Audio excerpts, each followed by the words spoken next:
This is a picture of me when I was 15 years old, 2 years ago from this moment. And this is a picture of me right now at 17 years old. So how did I go from skinny fat to jacked and lean? Now it's safe to say that my life has completely changed in every single way from that moment going forward. Not just my physique changed, but my confidence, the way I see myself, everything about me changed because my physique changed. So let's say that you're in the position that I was 2 years ago. What made me go from that to where I am now? What made me build all this muscle, lose body fat? How was I able to do it sustainably? And how was I able to make the change? So being skinny fat is such a weird position because you don't have that much muscle mass, but you also have a high body fat percentage, like 20% or above. In this case, you want to start by building muscle. You have to get your diet dialed in because the skinny fat look mainly comes from your diet. You want to start eating more real foods, more healthy foods, more organic foods with actual micronutrients in them, things like eggs, lean meat. You really want to aim for like that healthy, whole organic food. You want to avoid processed food as much as possible. For me, I follow the 80-20 rule. It means 80% of the time I'm eating whole, organic, healthy food,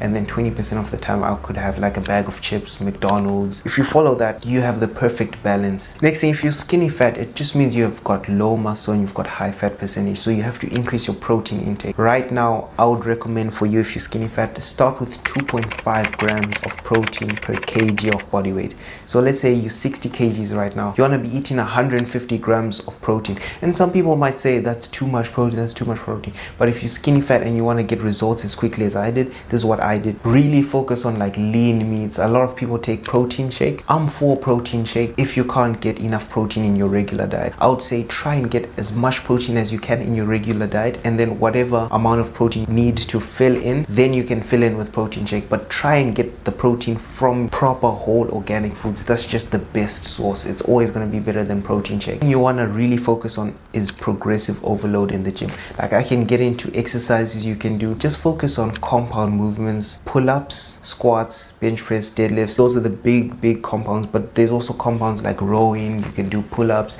workouts that recruit a lot of muscle groups. And then after you've done your compounds, then you can do isolations, preacher curls, do pec deck. You can do isolations after you've done compounds, because compounds take more energy, so you should start with compounds and then you can move to more isolative movements. And you should be progressing session to session. That's why I say only train 3 to 4 times a week, so that you get enough recovery between workouts. Don't go more than 2 days in a row training, even if it's a different muscle group. So what I'll do is I'll train lower on Monday, I'll train upper on Tuesday, take one rest day, then I'll repeat lower on Thursday, and then upper on Friday. Every single session, you want session to session progression. You want to be increasing your reps, your weight. Do 1 warm-up set and 2 sets to failure. That's it per exercise. Do 3 to 4 sets per muscle group maximum. It's so easy to overtrain, and I used to overtrain. I used to train 6 times a week. I wasn't recovering.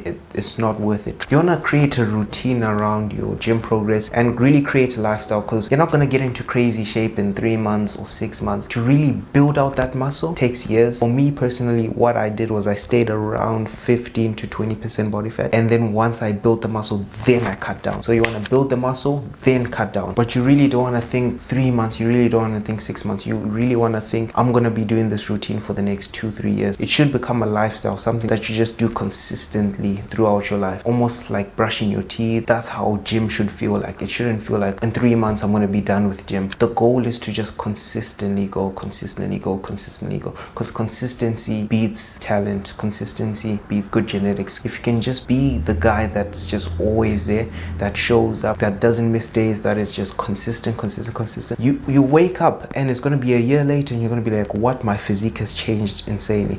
Because think of it, a year is going to pass anyway. So would you rather a year passes and you're still the same version of yourself, or would you rather a year passes and now you're like a crazy, way better version of yourself than you could have ever thought or imagined? If a year is going to pass anyway, I would rather just let a year pass and I'm a better version of myself. Recovery. People just sleep on recovery, but recovery.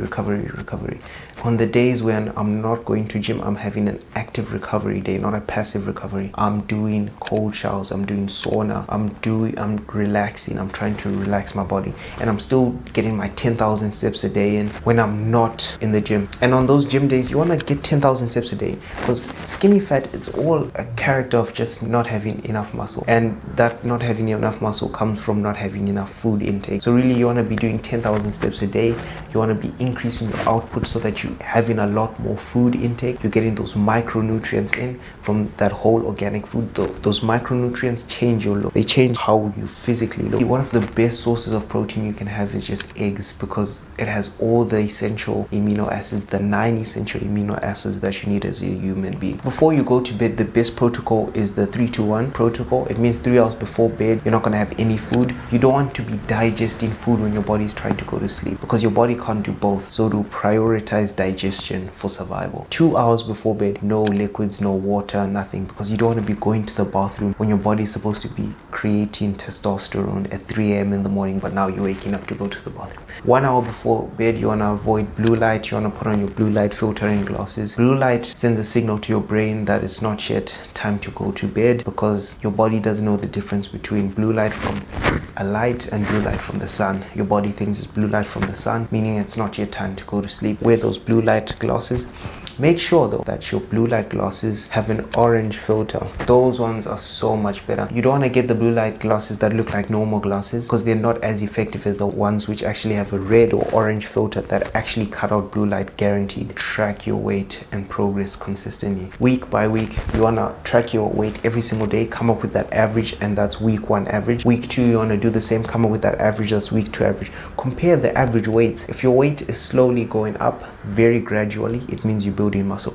If your weight is going up too quickly, it means that you're gaining muscle and fat, which is not the goal for skinny fat. And then if your weight is going down slowly, it means you're losing that fat whilst holding on to muscle. If your weight is going down super fast, it means you're losing fat and muscle. So just keep that in your head. Make sure you're making gradual increases in your weight, meaning that you're building more muscle, and you might even be losing body fat at the same time. The best way to track progress, honestly, is just photos, because photos show the visual changes in body recomposition that a scale just wouldn't be able to know. So really track your progress with photos, because it makes a much bigger difference than using just the scale weight, because the scale weight doesn't make sense. Because if it's increasing, what if you're gaining muscle and losing body fat? So you want to just track with the scale, but also use visual pictures so that you can see the visual changes that are happening to your physique.